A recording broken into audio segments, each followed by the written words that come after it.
का प्रसंग आता है ना गया जी, महात्मा बुद्ध का। उनका एक शिष्य था भिक्षुक आनंद, उसकी कई आख्यायिकाएं आती हैं। तो आनंद ने एक बार भगवान बुद्ध से कहा कि मैं अमुक देश में आपके मत का, आपके सिद्धांत का, उपदेशों का प्रचार करने जाना चाहता हूं, मुझे आज्ञा दें। बहुत ध्यान से सुने। तो बुद्ध ने कहा कि जहां तुम धर्म प्रचार के लिए, सत्संग के लिए जाना चाहते हो, वे लोग बड़े विमुख हैं, धर्म और सदाचार से सर्वथा शून्य हैं, वे तुम्हारी बात सुनेंगे ही नहीं।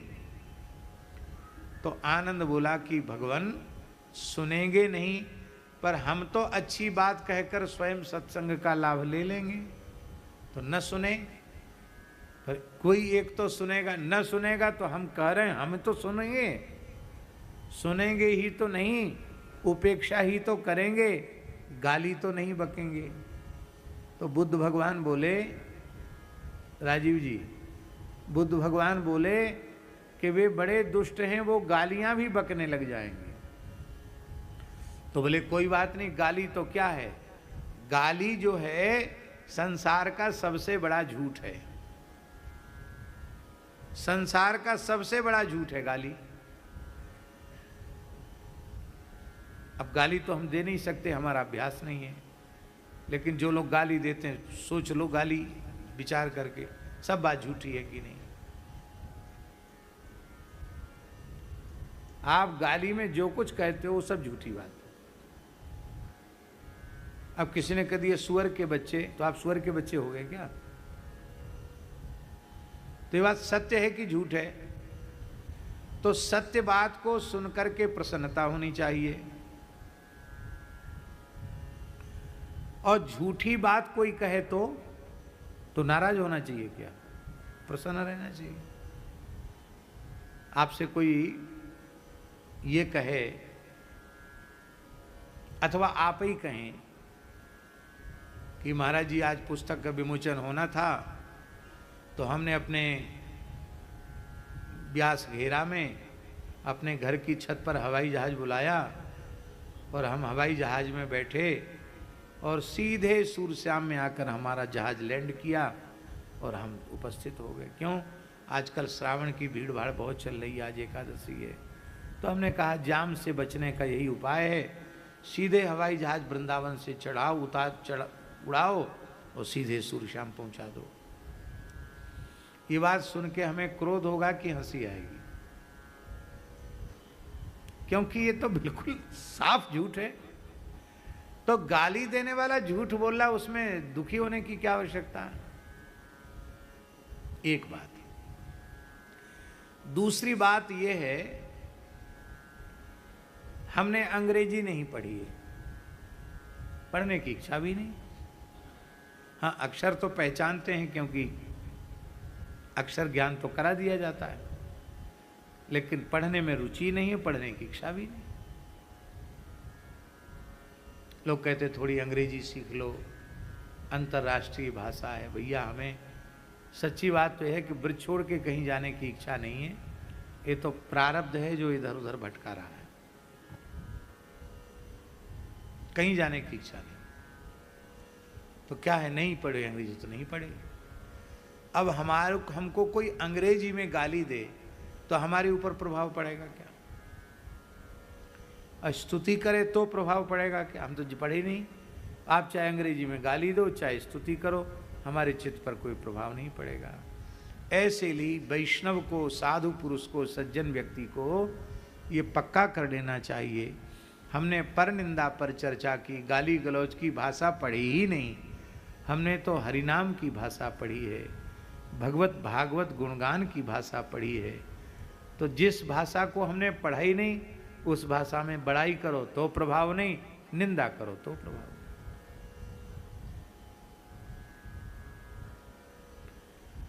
अपने विवेक से ही क्रोध का शमन किया जा सकता है। आप सम्मान की इच्छा लेके जाओगे तो आपका बिना अपमान के अपमान हो जाएगा। लोग कहते हैं हम वहां गए थे, हमको बैठने को नहीं कहा, बैठने को नहीं किया, ये तो नहीं कहा कि यहाँ से निकल जाओ, धक्का तो नहीं दिया, गाली तो नहीं दी, तिरस्कार की कोई क्रिया नहीं हुई। आपने तिरस्कार मान लिया, क्योंकि आप सम्मान की इच्छा लेकर वहां गए थे, इसलिए आपको अपमान का अनुभव हुआ।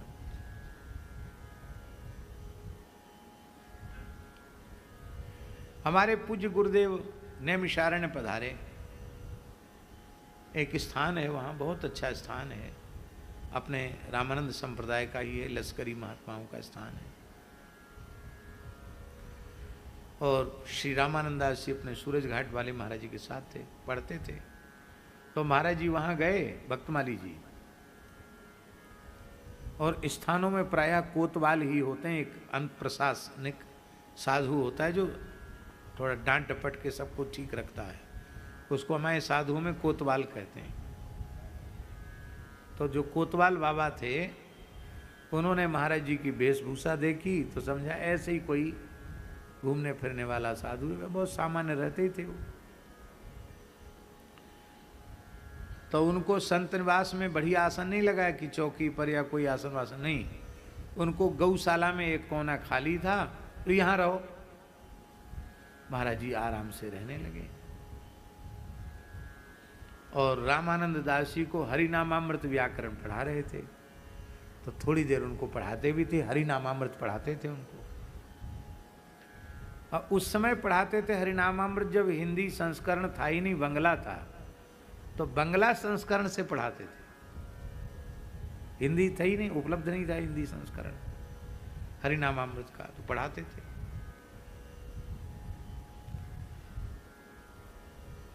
लगभग 20-22 दिन वहां रहे, गौशाला में आसन लगा के रखे और पंगत में बैठते तो सीधे साधे साधुओं को कोतवाल बाबा ज्यादा सेवा बताते हैं।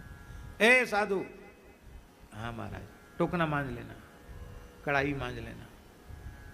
महाराज जी को सेवा भी नित्य मिलती, और गौशाला में रहते तो गोबर वगैरह उठाते, सफाई करते। लगभग 18-20 दिन के बाद महाराज जी वहाँ से चल पड़े, महंत जी को दंडवत करके वहाँ से चल पड़े।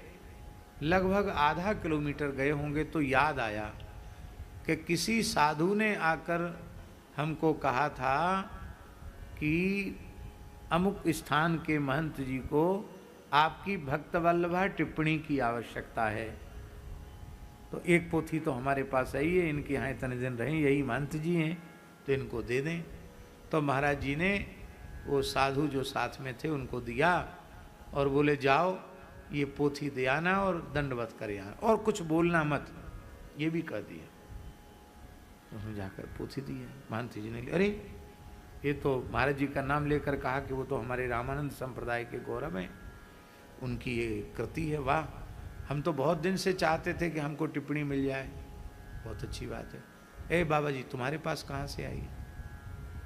तुम तो वही हो ना, गौशाला में तुम्हारा आसन था, और एक साधु था थोड़ी बड़ी उम्र का, तुम ही दो ही मूर्ति थे ना? बोले हाँ वही। तो ये कहाँ से लाए तुम? बोले वो हमारे महाराज जी ने दिया। कौन महाराज जी? बोले वही महाराज जी। क्या नाम है उनका? तो नाम बताया। ये पुस्तक उन्हीं की लिखी हुई है? बोले हाँ। अरे राम राम राम राम, हमने तो उनको कभी पहले देखा नहीं था। और आप देखेंगे भक्त वल्लभा टिप्पणी में नागिया जी पुरानी प्रति में महाराज जी का कहीं फोटो नहीं है।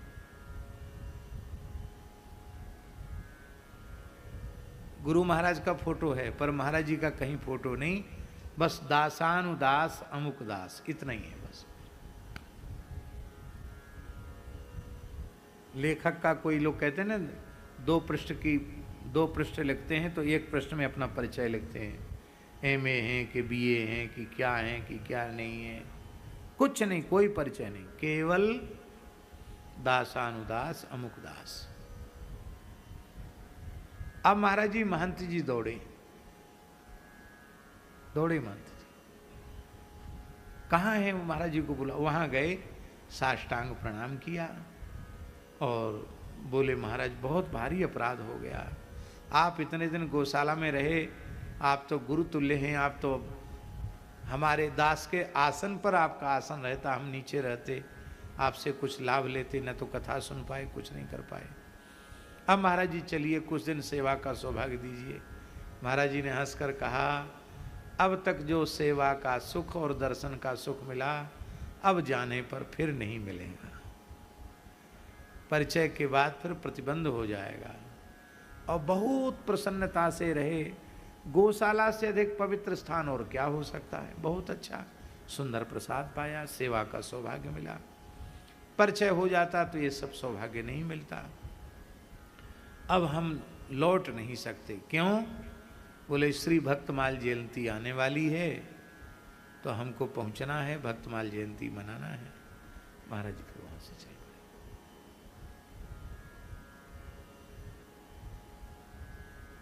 और जो महात्मा साथ में थे उन्होंने कहा महाराज जी से, महाराज जी पहले पुस्तक दे दिए होते, चलते चलते पुस्तक दी, पहले पुस्तक दे दिए होते तो क्या ठाठ से कम बढ़िया जगह आसन लगता, दूध मिल जाता पीने को रोज कम से कम, हैं? अब बढ़िया आसन लगता, सेवा भी नहीं करनी पड़ती। ये सहज स्वाभाविक वृत्ति ये तब आती है साधक में जब वह सम्मान की इच्छा का सर्वथा त्याग कर देता है, नहीं तो नहीं आती है। और अब ये सोशल मीडिया का जमाना ऐसा आ गया कि चाह कर भी अब आप छिप नहीं सकते। पहले जब तक ये फोटो सब जगह नहीं जाते थे तब तक कोई किसी को सामने पड़े बिना पहचानता थोड़ी था।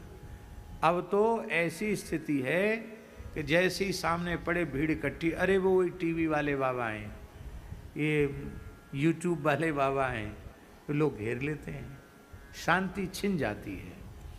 तो राम जी इस प्रकार से यह अपने विवेक से क्रोध का निरसन किया जा सकता है। देखिए संत एकनाथ जी, उन्होंने अक्रोध व्रत लिया था कि मैं कभी किसी पर क्रोध नहीं करूंगा। एक ब्राह्मण की पुत्री विवाह के योग्य थी। आज भी पैठण में ब्राह्मण अधिक हैं और भगवत कृपा से उस समय सब ब्राह्मण लक्ष्मी और सरस्वती दोनों की कृपा प्राप्त थे।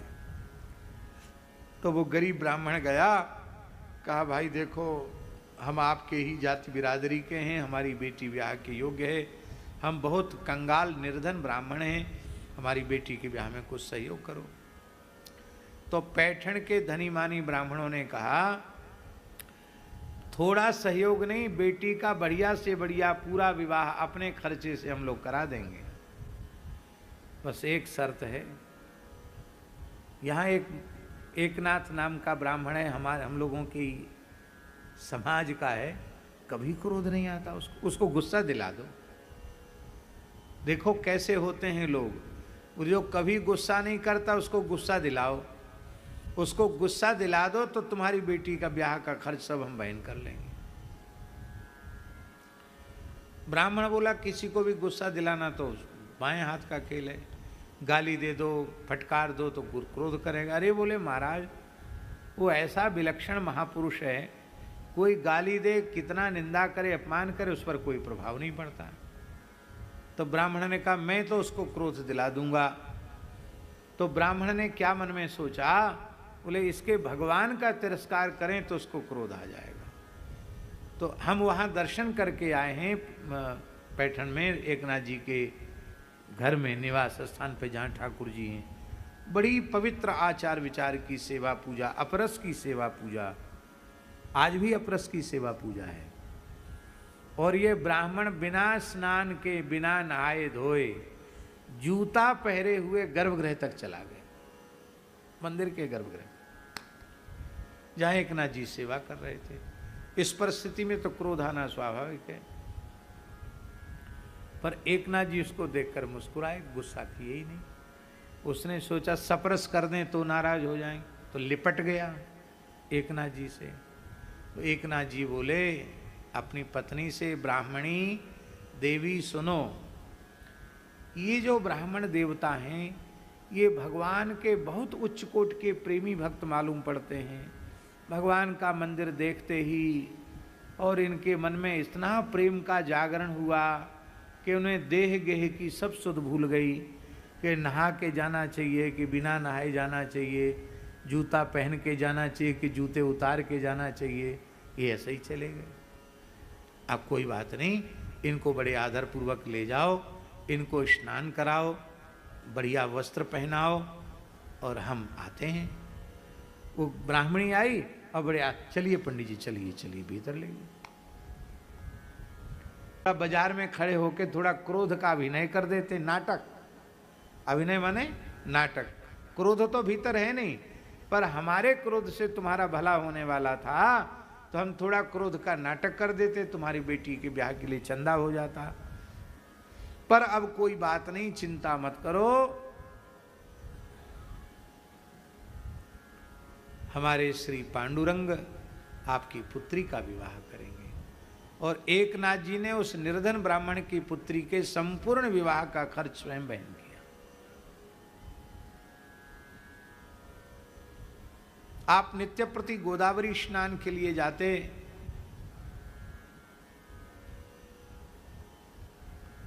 एक म्लेच्छ ने, यवन ने आपको क्रुद्ध करने का संकल्प किया कि मैं क्रोध दिलाऊंगा एकनाथ जी को, और वो स्नान करके आए। और उस दिन नागिया जी पूर्णिमा थी, माघी पूर्णिमा, माघ महीने की पूर्णिमा तिथि थी।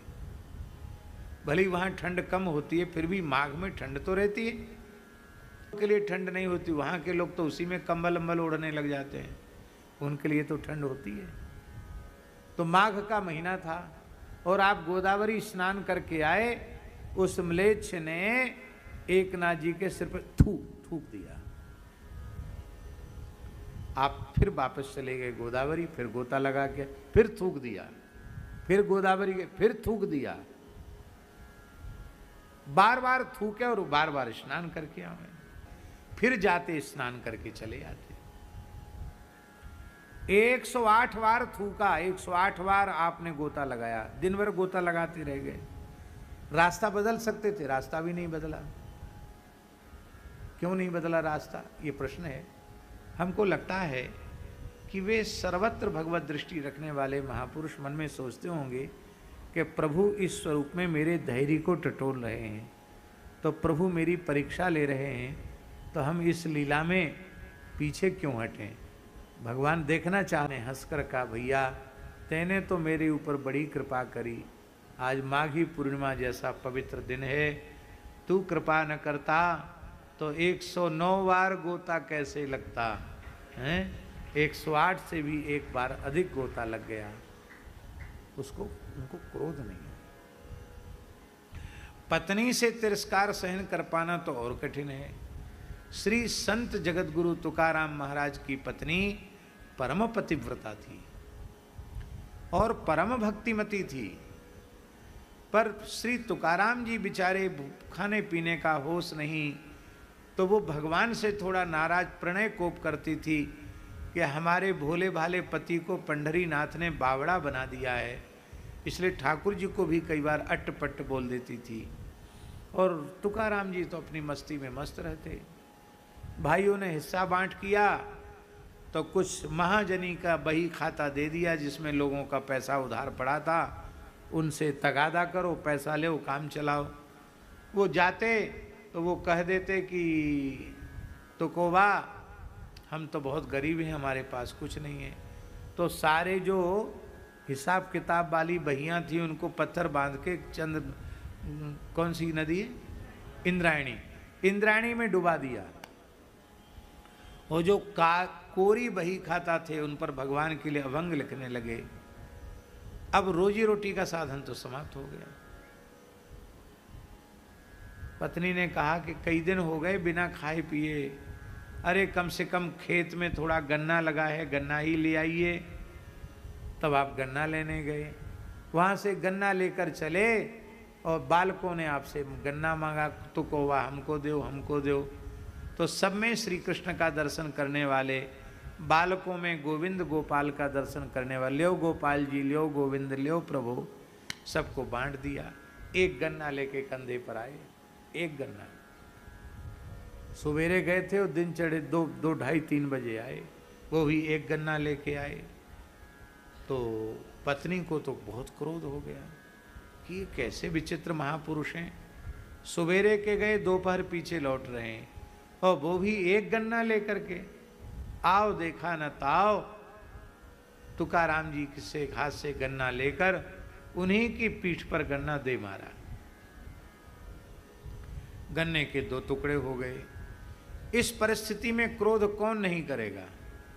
पर श्री तुकाराम जी ने मुस्कुराकर कहा, देवी हम सोच रहे थे गन्ना एक है और हम घर में चूसने वाले 2 हैं, तो हिस्सा कौन बांटेगा। तुम कितनी बुद्धिमती हो, विवेकवती हो कि तुमने न्याय कर दिया, जो नीचे गिर गया है उसको हम चूस लेते हैं और जो तुम्हारे हाथ में है उसको तुम चूस लो, और पंढरीनाथ का भजन ही तो करना है, अपने को क्या लेना देना है। इतना सुनते ही उनकी जो गृहिणी थी, उनके तो आंखों के सामने अंधेरा छा गया। वो थरथर कांपने लगी, चरणों में प्रणाम किया और कहा, भगवान आज इस दासी को क्षमा कर दो, अब जीवन में कभी इस प्रकार का अपराध मेरे द्वारा नहीं होगा।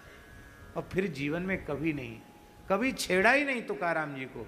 तुकाराम जी निश्चिंत भजन करते और जीजाबाई उनकी निरंतर सेवा में लगी रहती। अब हम आपसे पूछ रहे हैं, जीजाबाई में इतना बड़ा परिवर्तन जो आया, वो क्या तुकाराम जी के क्रोध करने से आता? उनके अक्रोध से यह परिवर्तन उनके जीवन में आया। इसलिए क्रोध रहित व्यक्ति के जितना बलवान इस धरती पर कोई दूसरा व्यक्ति नहीं। क्रोध रहित व्यक्ति इस धरती का सबसे बलिष्ठ व्यक्ति है, सबसे बलवान व्यक्ति है। बोलो भक्तवत्सल भगवान की जय। अब थोड़ा जल्दी जल्दी हम थोड़ी सी तो कथा कह लें। अथैकोनविंशोऽध्यायः श्री शुक उवाच स इत्थमाचरन् कामान् स्त्रैणोपन्वमात्मनः बुद्ध्या प्रियायै निर्विण्णो गाथा मेतामगायत। महाराज ययाति अपनी स्त्री देवयानी के अधीन होकर दीर्घ काल तक राजकीय भोगों को, सुखों को भोगने लगे।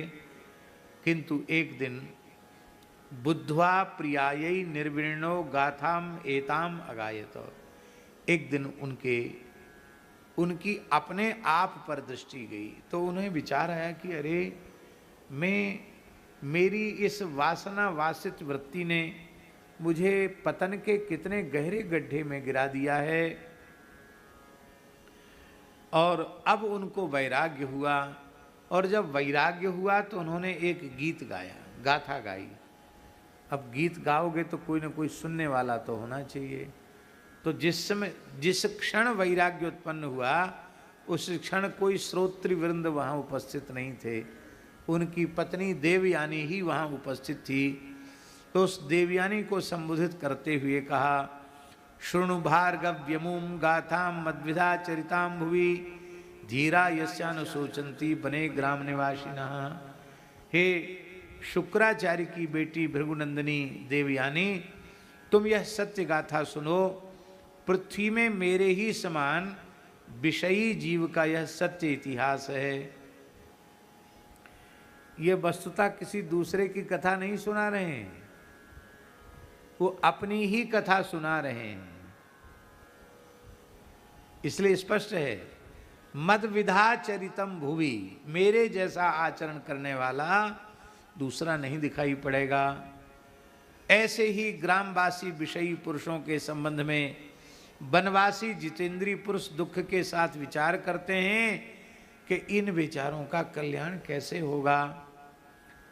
देखो, एक बकरा था, वह वन में अकेला ही अपने को प्रिय लगने वाली वस्तुएं ढूंढता रहता था। एक दिन वह घूम रहा था कि उसने क्या देखा, ददर्श कूपे पतिताम स्वकर्म बसगाम अजाम। उसने कर्मवश पड़ी हुई एक बकरी को एक कुएं में गिरे हुए देखा। वह बकरा बड़ा कामी था। वह सोचने लगा कि इस सुंदरी बकरी को कैसे बाहर निकाला जाए। तो अपने सींग से कुएं के पास की धरती खोद डाली, रास्ता तैयार कर लिया और उस सुंदरी बकरी को कुएं से बाहर निकाला। तो वो बकरी जो है वो कृतज्ञता के भाव से भर गई कि ये बकरा यदि हमको न निकालता तो मैं तो पड़ी ही रह जाती। तो उस बकरे से उसने प्रेम करना चाहा। वो बड़ी सुंदर दाढ़ी मूछ वाला जो बकरा था वो हृष्ट पुष्ट था, बड़ा जवान था, बकरियों को सुख देने में समर्थ था, बिहार कुशल था, बड़ा प्यारा था। जब दूसरी बकरियों ने देखा कि कुएं में गिरी बकरी ने उसे अपना प्रेम का एकमात्र पात्र चुन लिया है, तब उन्होंने भी उसी को अपना पति बना लिया। वे पहले से पति की ही तलाश में थी। उस बकरे के सिर पर कामरूप पिशाच सवार था। वह अकेला ही बहुत सी बकरियों के साथ विहार करने लग गया और अपनी सुध-बुध खो बैठा। ये दूसरे की कथा नहीं है, ये आपन कथा कहूँ मैं गाई वाली बात है। वो बकरा कोई दूसरा नहीं है, माया मोहित विषयी जीव ही बकरा है मैं, और वो बकरी और कोई दूसरी इन कुएं में पड़ी हुई वो तुम हो, ये बात है। जब उसकी कुएं से निकली हुई प्रियतमा बकरी ने देखा कि मेरा पति तो दूसरी प्रियतमा बकरी से विहार कर रहा है, दूसरी प्रियतमा बकरी कौन? शर्मिष्ठा हैं। तो उस बकरे की को करतूत सहन न कर सकी और उसने कहा ये तो बड़ा कामी है, इसके प्रेम का कोई भरोसा नहीं है, ये मित्र के रूप में शत्रु का काम कर रहा है। इसलिए वह बकरी उस इंद्रिय लोलुप बकरे को छोड़कर बड़े दुख से अपने पालने वाले के पास चलेगी। पालने वाला समझ गए? शुक्राचार्य। शुक्राचार्य के पास वो बकरी देवयानी चली गई। सोपिचानुगतस्त्रैणः कृपणस्ताम प्रसादितुम कुर्वन् निर्विडाकारम नाशक्नोत पथि संधितुम। वह दीन कामी बकरा में करता हुआ उस बकरी के पीछे पीछे चला, और लेकिन उसने लाख कोशिश की पर बकरी मानी नहीं। अंत में बकरी का स्वामी एक ब्राह्मण था, वो ब्राह्मण कोई दूसरा नहीं, शुक्राचार्य। बकरी का स्वामी ब्राह्मण था। उसने क्रोध में आकर बकरे को, इसमें तो लिखा है तस्यास तत्र द्विज कश्चित अजा स्वाम्य छिनद रुषा लंबंतम वृषणम भूया संददेर्थाय योगवित। उसने उसके वृषण जो पुरुषत्व का चिन्ह था उस चिन्ह को ही उसने नष्ट कर दिया, अर्थात उसको पुरुषत्व से हीन कर दिया। वृद्ध व्यक्ति भोग के योग नहीं होता है, माने बुढ़ापा दे दिया, यही समझ लो, यही अर्थ है उसका। किंतु फिर वो कहने लग गया कि अभी तुम्हारी जो बकरी है ये तो अभी तृप्त हुई नहीं, मैं भी तृप्त नहीं हुआ। तो संददेर था योगवित। उस योगवित ब्राह्मण ने पुनः वृषणों को जोड़ दिया, अर्थात उसको फिर से जवान बना दिया। अब जब वह पुनः पुरुषत्व से युक्त हो गया और फिर कुएं से निकली बकरी के साथ बहुत दिनों तक विषय का भोग करता रहा, किंतु क्या कहूँ देवयानी, वो बकरा आज भी बकराई है और वो बकरी भी आज भी बकरी ही है। न बकरी का पेट भरा और न बकरे का पेट भरा। और ये कहने के बाद कहा तथा हम, वो कोई बकरा दूसरा नहीं है, विषय लोलुप मनुष्य ही बकरा है। तथा हम कृपणः शुभ्रू भवत्या प्रेम यंत्रिता। आपके प्रेम ने मुझे इस प्रकार का बना दिया है, मैं अपने आप को भूल गया हूँ। आत्मानम नाभिजानामि मोहितस्तव माया। तुम्हारी माया से मोहित होकर के मैं अपने आप को भूल गया हूँ। यहाँ देवयानी की माया क्यों कहा? रामचरितमानस में गोस्वामी जी का एक वाक्य है, नारी विष्णु माया प्रगट। क्या है? नारी विष्णु माया प्रगट। स्त्री प्रकट भगवान की माया है। माया पंच परमात्मिका है, और 5 विषय वाली है माया, रूप, रस, गंध, शब्द और स्पर्श। ये 5 विषय स्त्री देह में पुरुष की अपेक्षा विशिष्ट रूप में विराजमान रहते हैं। रूप भी, रस भी, गंध भी, शब्द भी। पुरुषों का आवाज देखो फटे बांस जैसा, माताएं भी गाने लग जाए, क्या कहना, कोकिल वैनी कही जाता उनको, कोयल भी लज्जित हो जाए, इतना मीठा माताएं गाती हैं।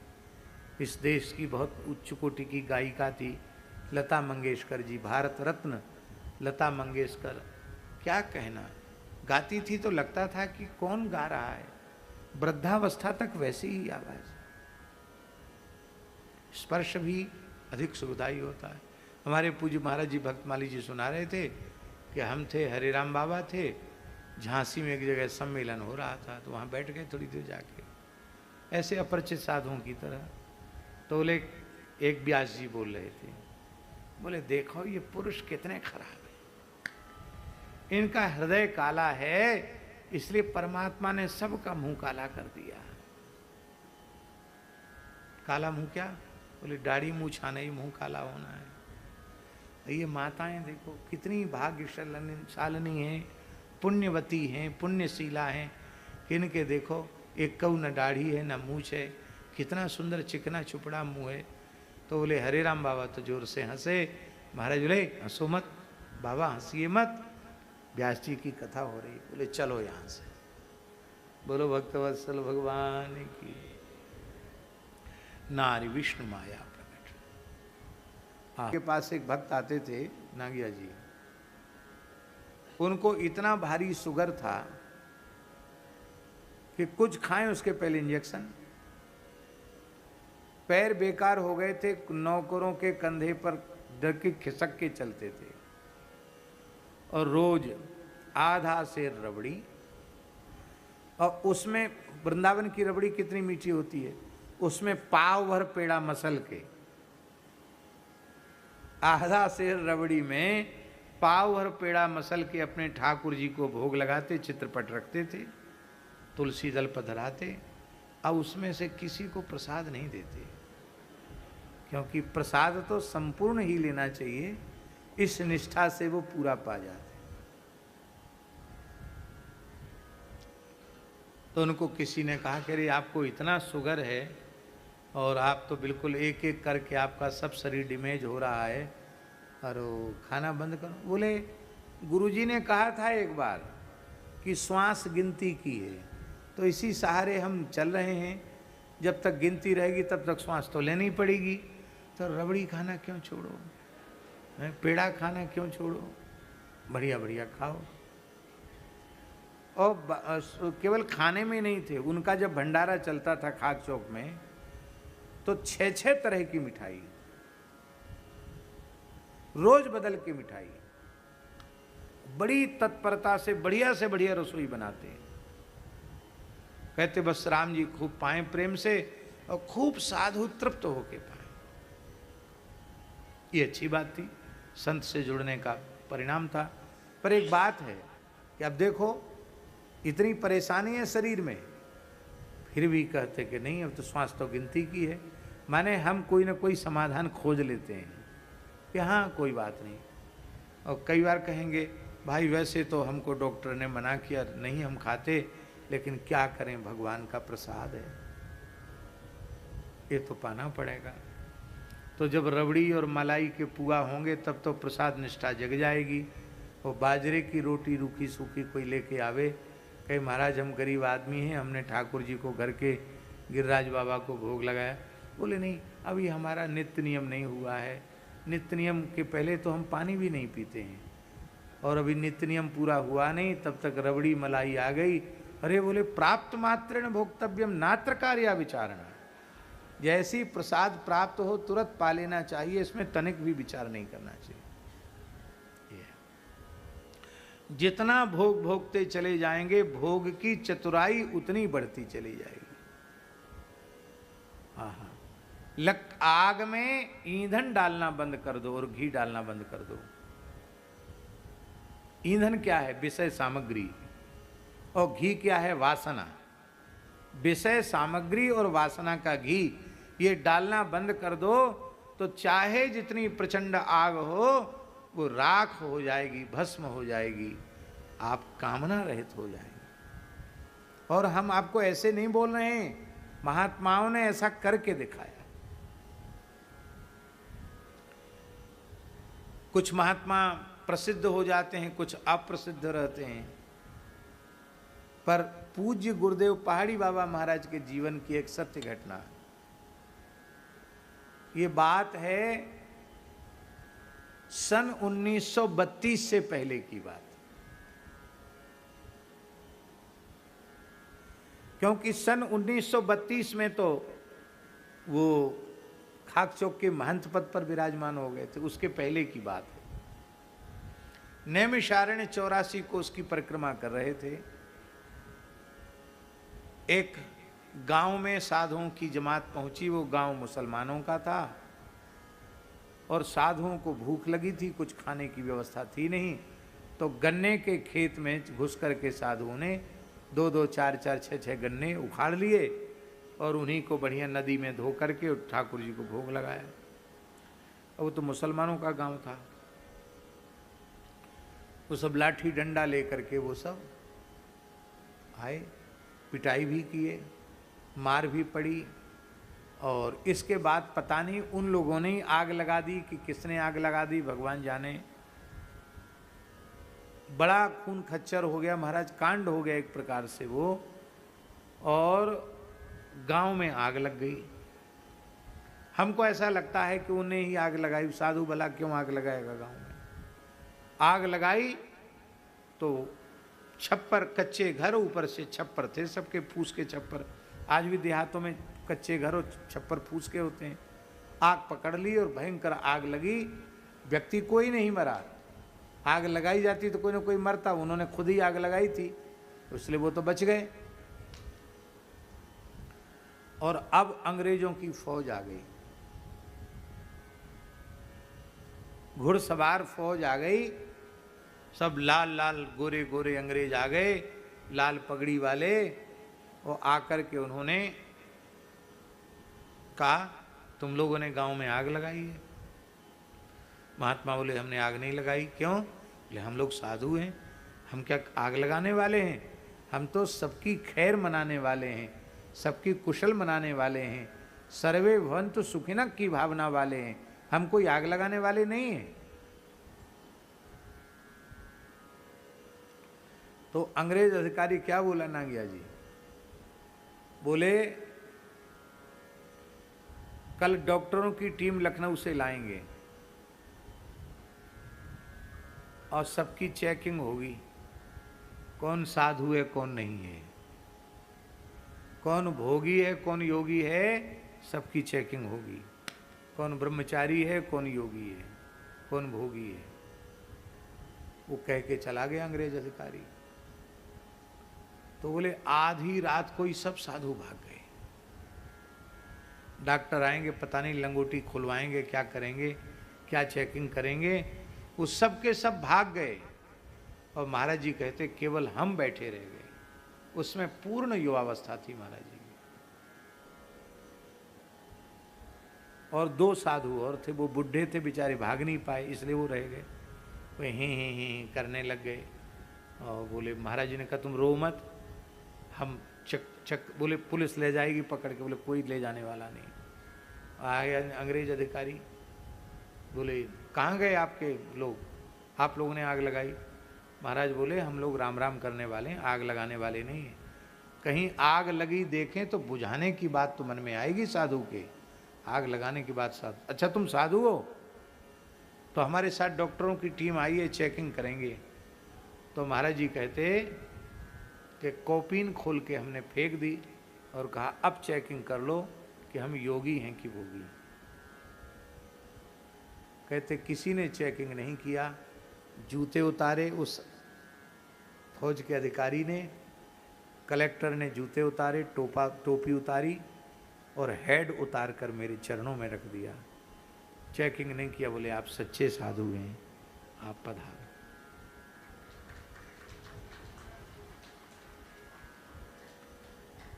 बढ़िया गठा हुआ शरीर, लेकिन यह थी उनकी निर्विकार अवस्था।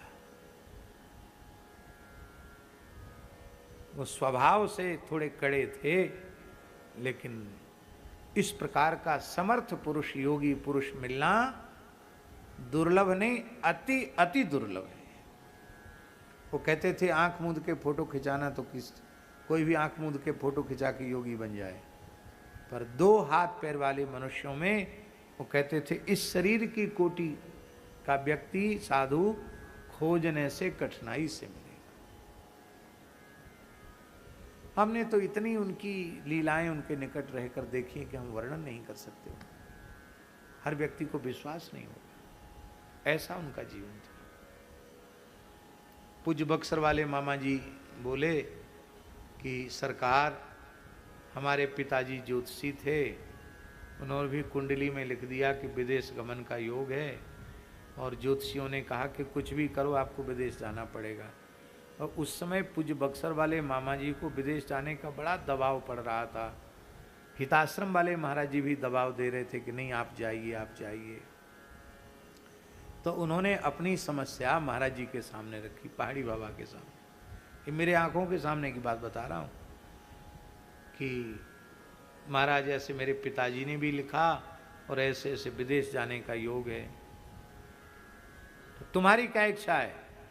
महाराज जी बोले सरकार, बालक की इच्छा तो कहीं जाने आने की नहीं है। बहुत अच्छा है, बहुत अच्छा। हम लोगों ने गंगा जमुना का पानी पिया है, नर्मदा सरजू का पानी पिया है, वहाँ जाएंगे, मलेच्छों के यहाँ जाएंगे, बहुत अच्छा, बहुत अच्छा। और मामा जी ने बोले सरकार, कहते हैं ज्योतिष का बड़ा योग है, बड़ा दबाव पड़ रहा है। तो महाराज जी को पता नहीं क्या हुआ, बैठे थे, तत्काल अपना दाहिना चरण आगे फैलाया, रगड़ इस पे माथा, विधाता की रेख मिट जाएगी। और मेरी आंखों के सामने की बात है, बक्सर वाले पूज्य मामा जी ने, रामानंद जयंती का अवसर था तो ठंड रहती थी, टोपा वगैरह बांधे हुए थे, महाराज जी को सर्दी का प्रकोप ज़्यादा रहता था। एक क्षण में उतार करके पगड़ी टोपा सब अलग किया और माथा ऐसे ऐसे रगड़ा।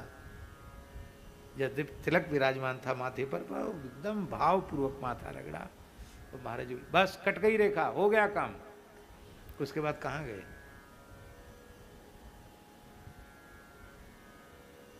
कट गई रेखा। तो ये बात कहने का आशय ये है, इसलिए आगे कह रहे हैं श्री ययाति जी, यदा न कुरुते भावम सर्वभूते स्वमंगलम समदृष्टे सदा पुंसा सर्वा सुखमया दिशा। जब मनुष्य किसी भी प्राणी और किसी भी वस्तु के साथ न राग रखता है और न ही द्वेष रखता है, तो वह समदर्शी हो जाता है। और जब वह समदर्शी हो जाता है तो समदृष्टे तदा पुंसः सर्वाः सुखमया मया दिशा, फिर उसके लिए 10 दिशाएं सुखमयी हो जाती हैं। इसी समता का नाम है फकीरी। इसी का नाम क्या है? फकीरी। मन लाग्यो मेरो यार फकीरी में। या दुस्त्यजा दुर्मतिर्भिर दुर्मतिभिर जीर्यतो या न जीर्यते ताम तृष्णाम दुख निबहाम शर्म कामोद्युतम त्यजेत। श्री ययाति जी कह रहे हैं, विषयों की जो तृष्णा है वही दुखों का उद्गम स्थान है। दुख पैदा कहाँ से होते हैं? विषय तृष्णा से ही दुख उत्पन्न होते हैं। मंदबुद्धि लोग बड़ी कठिनाई से उसका त्याग कर सकते हैं। शरीर बूढ़ा हो जाता है, पर तृष्णा कभी बूढ़ी होती नहीं है, तृष्णा सदा नवीन बनी रहती है। अतः जो अपना कल्याण चाहता है उसे शीघ्र से शीघ्र तृष्णा का त्याग कर देना चाहिए। और महाराज जी, ये काम कितना विचित्र है। मात्रा स्वस्रा दुहित्रा वा न विविक्ता सनो भवेत, बलवान इंद्रियग्रामो विद्वान समपि कर्षति। याति कह रहे हैं खास अपनी जन्म देने वाली माता ही क्यों न हो, अपनी खास बेटी ही क्यों न हो, अपनी खास सगी बहन ही क्यों न हो, एकांत स्थल में पुरुष को इनके साथ भी नहीं रहना चाहिए, क्योंकि इंद्रियों का समूह इतना बलवान है कि बड़े से बड़े विद्वान को भी वो पतन के गर्त में खींच कर ले जा सकता है। कब किस ज्ञानवान विवेकी पुरुष को मलमूत्र के भांड में ले जाकर गिरा देगा, नरक कुंड में ले जाकर गिरा देगा, नहीं कहा जा सकता है। अब ऐसी बात कोई कहे तो उसका पूरी दुनिया विरोध करती है। आज हमारे ही निकट वाले एक व्यक्ति को हमने पूछा, क्या कहते हैं अंग्रेजी में, एक साथ रहने की परंपरा क्या बोलते हैं, लिव इन। तो बोले लिव इन के ऊपर बड़ा विवाद इस समय सोशल मीडिया पर चल रहा है और बड़ा झगड़ा खड़ा हो रहा है। तो मैंने उससे पूछा कि ये शब्द ही मैंने पहली बार सुना, इसका आशय क्या होता है। तो उसने बताया कि लिव इन माने कोई भी युवक युवती जिनका आपस में प्रेम हो गया, मन मिल गया, तो कहीं भी किसी शहर में, गांव में, जहाँ चाहें वहाँ प्रेम से एक साथ रह सकते हैं, आपसी सहमति के आधार पर एक साथ रह सकते हैं, चाहे जितने दिन तक रह सकते हैं। और जब उनका मन भर जाए तो एक दूसरे से अलग होकर के फिर वो अलग अलग जा सकते हैं। आपको सत्य बताएं, आज ही हमने ये बात सुनी है, उसके पहले मैंने कभी सुनी नहीं। हमारे तो रोंगटे खड़े हो गए। मनुष्य को नरक से बिल्कुल भय नहीं है, इतना स्वेच्छाचारी हो गया, पशु से भी नीचे गिर गया। कितने दुख की बात है, कितनी पीड़ा की बात है, कितने कष्ट की बात है।